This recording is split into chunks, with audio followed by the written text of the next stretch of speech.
Hello everyone, our next topic is spherical harmonics. जब हम simply किसी वेव फंक्शन को कार्टेशियन कोऑर्डिनेट्स की टर्म में लिखते हैं तो वो एक्स वाई जेड की टर्म में होता है। यहाँ पे हम बात कर रहे हैं स्फेरिकल हार्मोनिक्स की। और जब स्फेरिकल पोलर कोऑर्डिनेट्स में जब हम किसी भी इक्वेशन को रिप्रेजेंट करते हैं तो वो आर थीटा एंड फाई की टर्म में होता है। यहाँ पे हमारे पास एक फंक्शन है साई जो कि आर थीटा एंड फाई की टर्म में है। तो सेपरेट उसके वेरिएबल्स को जब हम सेपरेट करेंगे तो हम उसे लिखेंगे r r theta theta and phi phi, यानी कि कैपिटल आर ये फंक्शन है हमारा स्मॉल आर का, कैपिटल थीटा फंक्शन है स्मॉल थीटा का एंड कैपिटल फाई फंक्शन है स्मॉल फाई का। यहाँ पे आर वाले पार्ट को हम रेडियल पार्ट बोलते हैं जो कि डिपेंड करता है एन और एल पे। इससे हम एन और एल की वैल्यू निकाल सकते हैं, इसे रेडियल पार्ट बोलते हैं और स्मॉल आर की टर्म में जनरली रिप्रेजेंटेड होता है। दूसरा जो पार्ट हमारा बचा है थीटा एंड फाई वाला, इसे हम एंगुलर पार्ट बोलते हैं और इसी एंगुलर पार्ट को हम स्फेरिकल हार्मोनिक्स बोलते हैं और इसे कैपिटल वाई से रिप्रेजेंट किया जाता है। इसके अलावा थीटा वाले पार्ट से हमें एल और एम की वैल्यू पता चलती है, ये क्वांटम नंबर्स हैं। फाई से हमें एम की वैल्यू पता चलती है और ये जो स्फेरिकल हार्मोनिक्स है इसे हमने कैपिटल वाई से लिखा, ये हमारा थीटा एंड फाई का फंक्शन होता है, इसे हम ऐसे भी लिख सकते हैं। ये था हमारा स्फेरिकल हार्मोनिक्स। अब हमें बात करनी है इसके सॉल्यूशन की, यानी कि हमें सिर्फ जाना है स्फेरिकल हार्मोनिक्स के लिए सिर्फ एंगुलर पार्ट पे। तो हम एंगुलर पार्ट का सॉल्यूशन निकालेंगे, यानी कि थीटा का सॉल्यूशन निकालेंगे, फाई का सॉल्यूशन निकालेंगे एंड देन दोनों को मल्टीप्लाई करेंगे। देखिए फाई का सॉल्यूशन हम ऑलरेडी निकाल चुके हैं 1/√2 pi e raise to power iota m phi. And theta का जो सॉल्यूशन है डिपेंड करता है एल और एम पे। डायरेक्टली हमें लर्न करना है एप्साइलन, ये एक कांस्टेंट है। इसके अलावा √2l+1 divided by 2 m l minus mode of m factorial divided by l plus mode of m and factorial PLM cos theta. ये जो हमारा फंक्शन है PLM cos थीटा ये लीजेंड्रे पोलिनोमियल है।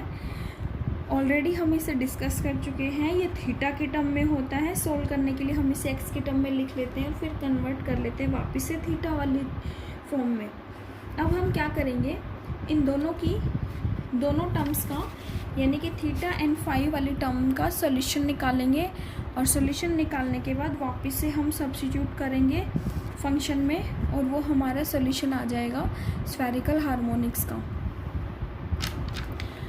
अब हम इन पैरामीटर्स की वैल्यू निकालेंगे। सबसे पहले हमारे पास फाई वाली इक्वेशन ऑलरेडी सॉल्व है, हम थीटा वाली इक्वेशन को सॉल्व करेंगे। यहाँ से हम एप्सिलॉन की वैल्यू देखेंगे कि कांस्टेंट है, ये कांस्टेंट क्या होता है।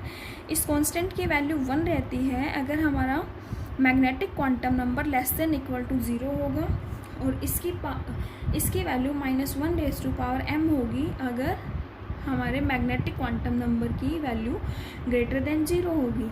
ये वैल्यू हमें सब्स्टिट्यूट करनी है। अगर m की वैल्यू 1 है, m क्या हुआ <0, तो हम -1 की पावर 1 करेंगे, -1 की पावर क्या होगा -1। अगर m की वैल्यू 2 है तो हम -1 की पावर 2 करेंगे और -1 का स्क्वायर क्या बनेगा +1। अगर m की वैल्यू <0 है तो इसमें हमें कोई कन्फ्यूज़न नहीं है, हम डायरेक्ट सिंपली वैल्यू एप्सिलॉन की 1 कंसिडर कर लेंगे। इसके बाद किसी भी गिवन l और m वैल्यू के लिए हम ये रूट वाला पार्ट सोल्व कर सकते हैं। अब हम लीजेंड्रे पोलिनोमियल की वैल्यू फाइंड आउट करेंगे। इतना सारा हमें लर्न करने की ज़रूरत है भी नहीं, वैसे कुछ वैल्यूज़ निकाल के हम दिखा सकते हैं और इसका सॉल्यूशन कर सकते हैं। अब ये लीजेंड्रेज पोलिनोमियल है, इसकी वैल्यू निकालेंगे हम। ये एक एक्सप्रेशन होता है x की टर्म में, लर्न करना पड़ेगा ये छोटा सा एक्सप्रेशन। कंप्लीटली हमें इसके डेरिवेशन पे नहीं जाना है। PLMX 1 - x² mod of m/2 d mod of m divided by dx mod of m PLX। यहाँ पे फिर से हमारे पास एक p वाली टर्म आती है, डिफरेंट टर्म है एक ये, इसके वैल्यूज़ निकालेंगे, सब्स्टिट्यूट करेंगे एंड वापस से फिर हम PLM की वैल्यू निकालेंगे। Now to find the values of P L x, हमारे पास एक एक्सप्रेशन है पी एल एक्स के लिए 1/2⁻L factorial of L dl dxl, ये हमारा पावर में है, डिफ्रेंशिएशन है d/dx का L टाइम्स x² - 1⁻L। अब हम L की डिफरेंट वैल्यू सब्स्टिट्यूट करेंगे।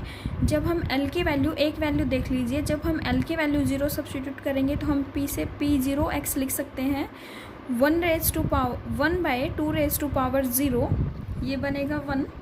0 का फैक्टोरियल 1 होता है d⁻0 divided by dx0 x² - 1⁻0, और ये होल टर्म हमारी होगी 1 के इक्वल, क्योंकि किसी भी टर्म की पावर 0 1 के इक्वल होता है। ऐसे ही हम 1 सब्स्टिट्यूट करेंगे 1/2⁻1, ये हमारे पास 2 होगा, 1 का फैक्टोरियल 1 होगा।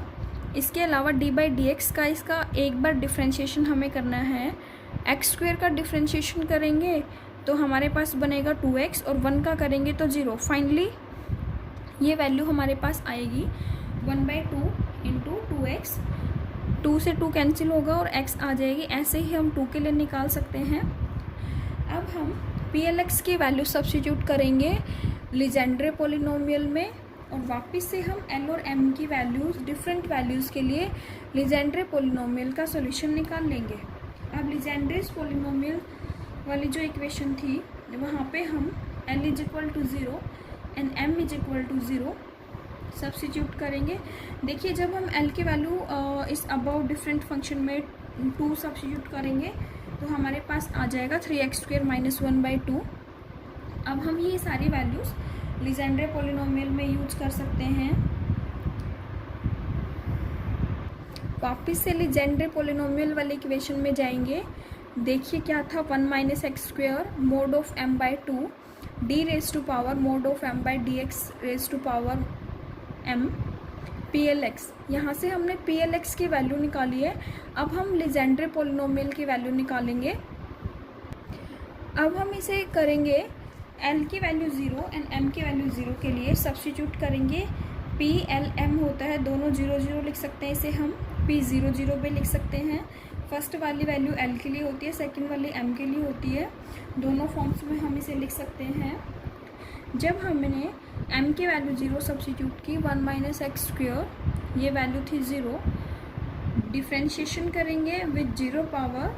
किसी भी टर्म की पावर अगर 0 होती है तो वो 1 बन जाता है। और यहाँ से हम ऑलरेडी फाइंड आउट कर चुके हैं P0x, ये हमारा 1 के इक्वल आया था। यहाँ से ये हमने ब्रैकेट में लिखे भी हैं, P0x 1 के इक्वल था। सेकंड वाली टर्म P1 वाली x के इक्वल आई है, और 2 वाली टर्म हमारी 3x² - 1/2 के इक्वल है। ऐसे ही हम नेक्स्ट करेंगे L = 1 एंड M = 0। इसके लिए सोल्व कर लेंगे।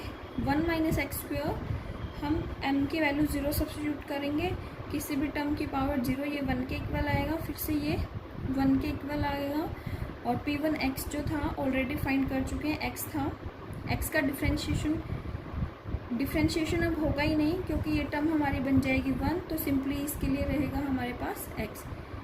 कंक्लूजन एक निकाल सकते हैं हम, PLM = PLM। अगर हमारे पास M की वैल्यू अगर 0 है तो ये दोनों फंक्शंस क्या रहेंगे, इक्वल रहेंगे। ये दोनों फंक्शन कौन से वाले फंक्शन है, ये लीजेंड्रे पोलिनोमियल है, और एक ये डिफरेंट फंक्शन जो कि हमने लीजेंड्रे पोलिनोमियल में यूज़ किया था। सब वैल्यूज़ निकालने के बाद हम L = 1 एंड M = 1 के लिए सोल्व करेंगे। वापस से हमने वैल्यू सब्स्टिट्यूट की। अब देखिए 1 - x² है, एस्ट्रीज रहेगा, और P1x हम ऑलरेडी फाइंड कर चुके हैं, ये x था, तो हमारे पास बना P1 1x = √1 - x²x। अब हम क्या करेंगे, जो ये थीटा का जो भी सोल्यूशन आया है डिफरेंट वैल्यूज़ के लिए, हम इक्वेशन में सब्स्टिट्यूट कर देंगे, इंक्लूडिंग एप्सिलॉन यानी कि कांस्टेंट वैल्यू। जब हमारे पास L की वैल्यू 0 थी, M की वैल्यू 0 थी, और M हमारा <= 0 है, M 0 है, दैट मीन्स M = <0। एप्सिलॉन उस टाइम हमारा कांस्टेंट 1 के इक्वल रहता है। ये वैल्यू हम सब्स्टिट्यूट करेंगे इन थीटा सब्स्टिट्यूट करने के बाद देखिए कांस्टेंट 1 था, ये टर्म हमारी 1/, यहाँ से देखिए l की वैल्यू 0 रखेंगे तो 1/2 बनेगी। l माइनस m है, दोनों 0 है। 0 का फैक्टोरियल 1 रहता है, यहाँ से भी 0 + 0 भी 1 रहेगा। 0 + 0 l की वैल्यू 0 है, m की वैल्यू 0 है, 0 + 0 भी 0 रहेगा, 0 - 0 भी 0 रहेगा एंड फैक्टोरियल इनका क्या रहेगा 1।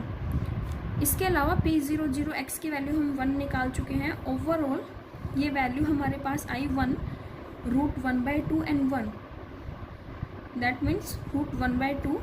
इसके बाद हम क्या करेंगे, जो फाई की वैल्यू हमने सोल्व कर ली है ऑलरेडी वो, और थीटा वाली वैल्यू हमारी आई 1/√2, दोनों को मल्टीप्लाई करेंगे एंड फाइनल हमारा सॉल्यूशन आएगा 1/√2।